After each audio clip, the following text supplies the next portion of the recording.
Eu sou do município de Salesópolis, nascente do Rio Tietê, e toda minha vida profissional é dedicada à área do Alto Tietê.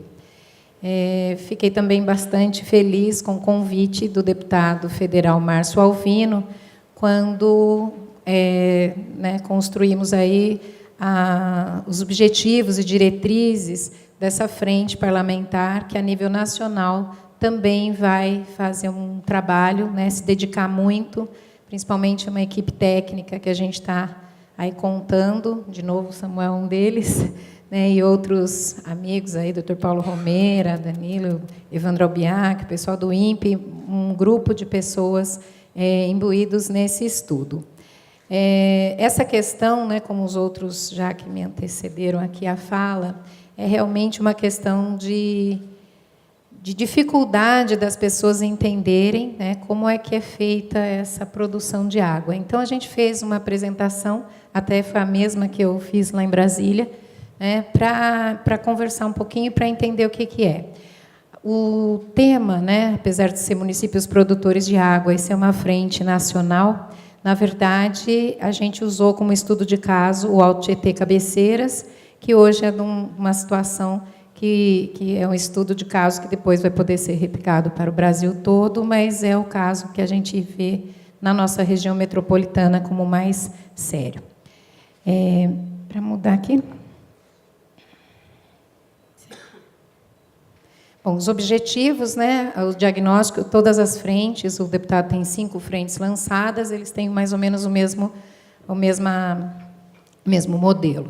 Os objetivos, então, dessa frente são formular os diagnósticos das necessidades, restrições e dificuldades, a proposição de matérias para compensação pela produção da água, a criação de mecanismos de incentivo para os municípios protegerem a água e o apoio na elaboração de projetos de captação de recursos para ampliar a vocação ambiental.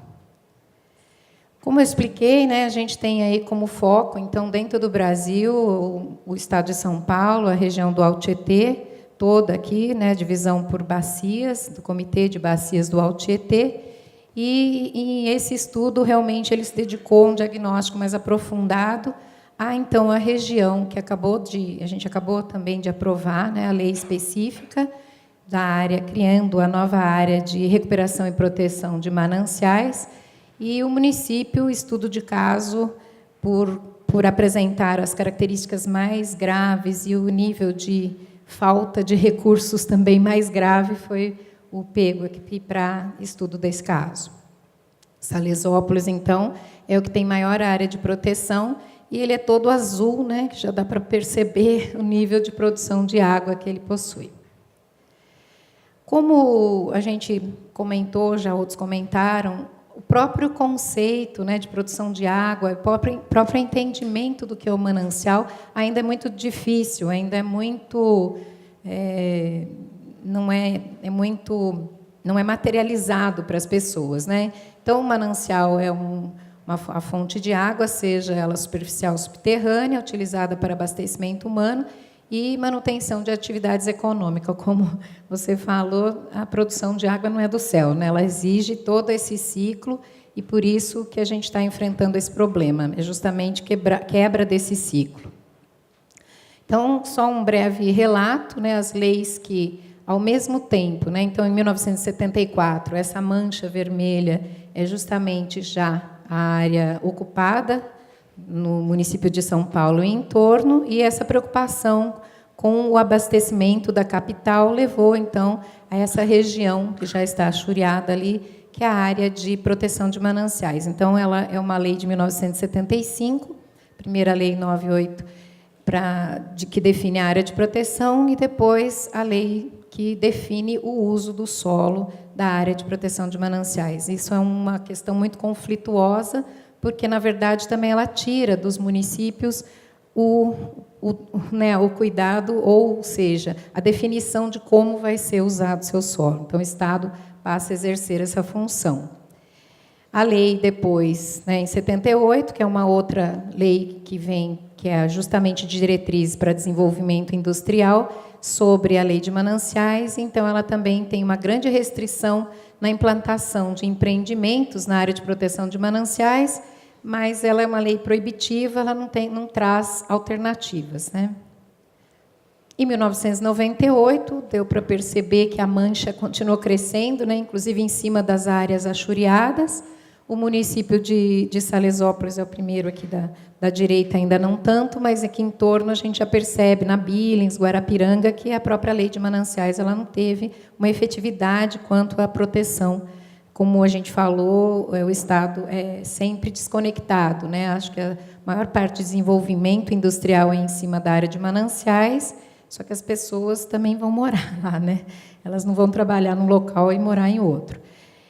Depois, de 98, essa verificação e depois já o conceito de gestão de bacias, ela, então, traz, em 1997, em 1998, a Lei 9866, de 97, que ela, então, apresenta algumas outras características, né? Traz alguns mecanismos e dispõe sobre diretrizes e normas que já não agora só de proteção, mas também de recuperação das bacias, demonstrando que não houve a proteção que a lei determinou. Não teve efetividade. Também, esta mesma lei de 97, ela estabelece, então, as características diferenciadas para cada subbacia, né, que são aquelas 5 que a gente apresentou no início. E a bacia do Alto Tietê Cabeceiras, que pega o município de Suzano, Mogi, Biritiba Mirim e Salesópolis, foi agora a recém-aprovada. Então, a lei, agora em setembro, em outubro, né, a Lei 15.913, de 2015, ela cria a área de proteção e recuperação de mananciais. Então, isso foi um grande trabalho, uma grande luta dentro dos comitês de bacias, subcomitês, que eu também tive a oportunidade de coordenar, e que culminou com a aprovação. Então, ela dispõe sobre uma nova forma de uso, propõe a regularização fundiária das situações que são passíveis de regularizar, possibilita a implantação de saneamento e outras questões também. Então, dentro do Alto Tietê, né, as 5 bacias aqui, ela está dentro do Alto Tietê Cabeceiras, e é um pedaço, não é parte do município de Suzano, parte do município de Mogi, praticamente todo Biritiba Mirim e 98% do município de Salesópolis. Apesar de todo esse trabalho, de um avanço nessa questão da lei do uso do solo, né, na região, permitindo essa outra visão de desenvolvimento até mais voltado ao desenvolvimento sustentável, ela não traz nenhum tipo de garantia de compensação financeira efetiva. Então, a frente parlamentar, ela tem esse intuito de ir além dessa questão só da regulamentação de uso do solo.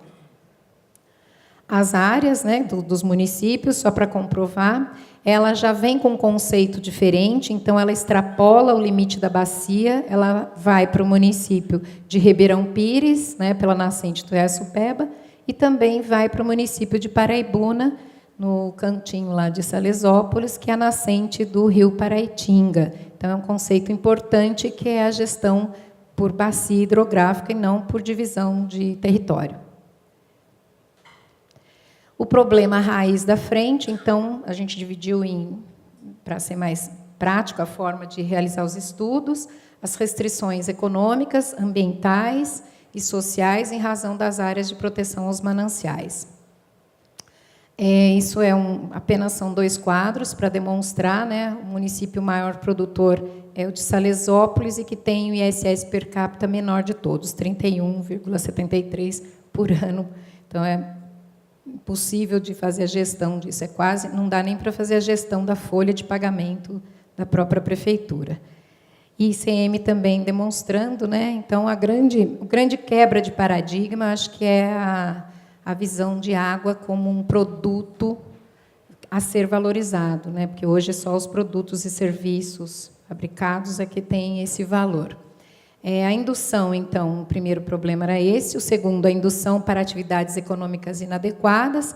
Então, a lei, por mais que ela foi restritiva, acho que todos que não conhecem, alguns já conhecem, a gente tem uma grande área de eucalipto, né, na região, uma atividade bastante complicada quando você fala na produção de água, né? O manejo nem sempre é o correto e ele realmente causa uma série de subempregos, falta de perspectiva de geração de renda, dificuldades de implantação de outras modalidades de empreendimento nas propriedades. A falta de recursos para a regularização fundiária, então a gente tem agora a lei aprovada, estamos aguardando o decreto regulamentador da lei, só que os municípios não têm nenhum tipo de condição, né, principalmente os mais pobres, que não têm outro tipo de arrecadação, para depois enfrentar a regularização, questão de saneamento e tudo. Como surgiu essa questão da irregularidade, né, na verdade, a venda de lotes para obtenção da própria renda, como não tem muita opção de trabalho, de recursos, acabam vendendo para próprio sustento, a divisão mesmo entre famílias, não atende, né, o tamanho do lote não atendia o parcelamento permitido na legislação ambiental, e a consequência é uma série de degradações. O quarto problema, alteração na quantidade e qualidade de água, como já falaram nas falas anteriores, a visão é sistêmica, não tem nada que você não faça de forma que vai atingir o outro. Então, essa imagem, acho que a crise, né, ela sempre tem um lado negativo, mas um lado muito positivo. Foi a primeira vez que assustou, eu acho que os governantes e tal, que olharam para a região como um santuário, né, não enxergam o deserto verde que ele está ficando. E essas imagens da barragem de Paraitinga, toda a degradação, acho que foi bastante assustador, né, nessa fase aí. A erosão e o assoreamento de corpos d'água, a diminuição contínua da produção de água, a contaminação dos corpos d'água e a perda de biodiversidade. Os impactos sociais, a insegurança na posse da moradia. Em Salesópolis, nós enfrentamos, em 2013, 60 processos de inquéritos civis. Hoje, já 20 se transformaram em ações civis, todas com pedido de demolição dos locais. E não são favelas, é centro da cidade, né? São locais que existem há mais de 30 anos, muitos, inclusive, com água e esgoto. Então, instalou-se lá também um clima muito de desesperança. Dificuldades no acesso, então, aos serviços públicos, né, água, esgoto e própria energia, a impossibilidade de acesso à linha de crédito, ninguém tem documento ninguém tem uma escritura, ninguém tem documento do imóvel, falta de ofertas de emprego para os jovens, dificuldade no acesso à saúde e o baixo IDH, que é consequência, né? Aí a gente reporta também as dificuldades das prefeituras, né? O poder público municipal muito enfraquecido, os recursos esparsos para a execução de serviços essenciais, a infraestrutura muito deficiente, baixos salários refletindo na qualidade profissional dos técnicos. Todo mundo fala sempre, né, mas o Ministério tem muito recurso, existem muitas verbas, só que esse quadro ele dificulta muito na captação de recursos financeiros através de projetos, né? No Estado, a gente só tem dinheiro, a verba do FEHIDRO, também é difícil de acessar, questão técnica, então o município fica realmente sem captação. E mesmo quando são emendas parlamentares, a simples acesso, né, essa emenda, o nível de documentos preciso, muitas vezes não consegue atingir e acaba perdendo. Então, as considerações finais, né, que hoje no Brasil, um dos principais recursos financeiros repassados aos municípios vem dos tributos relacionados a produtos e serviços. Então, o grande desafio desta frente parlamentar é a compensação financeira direta. Nós já somos merecedores, nós não precisamos fazer mais nada para chegar a receber, né, aos municípios que têm como principal produto a água. Compensar financeiramente os municípios produtores de água, garantindo a continuidade da produção e o abastecimento com devido respeito e justiça social, é o nosso lema. Composição da frente, então, foi idealizada pelo deputado Márcio Alvino, que é o presidente, né? deputado Capitão Augusto, primeiro vice, deputado Paulo Feijó, deputado Eliseu Dionísio, Paulo Freire, Marcelo Aguiar, eu como secretária executiva, uma equipe técnica muito vasta, né? Nossos amigos de estrada, né, Samuel? Muito pessoal bem também imbuído nisso. E hoje já a gente conta com mais de 300 deputados, cada dia tem uma adesão, então não estou com o número correto aqui. A gente está com mais de 300 deputados já fazendo parte dessa frente e 11 senadores. Então, é isso, arregaçar a manga e trabalhar. Muito obrigada.